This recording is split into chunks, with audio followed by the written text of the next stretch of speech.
இந்த ஒரு நிமிஷத்தில் நீங்கள் யாருன்றதை முடிவு பண்ணிடலாங்க. ஃபார் எக்ஸாம்பிள், கழுகா காகமா. கழுகு வந்து பார்த்திங்கன்னா உயர பறக்கும். ஆனால் காகம் வந்து ஒரு லிமிட்டான ஹைட்டுக்கு தான் பறக்கும். அதுக்கு மேலே அதால் பறக்க முடியாது.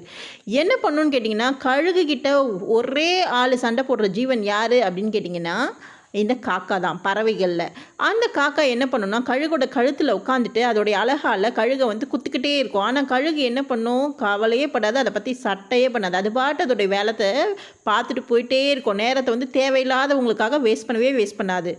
அப்போது என்ன நடக்கும் அப்படின்னு கேட்டிங்கன்னா, அது உயர பறக்கும் இல்லைங்களா கழுகு. அது மேலே உயர பறக்கும்போது அந்த காக்காவில் என்ன பண்ண முடியாது, ப்ரீத் பண்ண முடியாது. அப்போ அந்த ஆக்சிஜன் சப்ளை இல்லாமல் காக்கா வந்து தொப்புன்னு கீழே விழுந்துருங்க.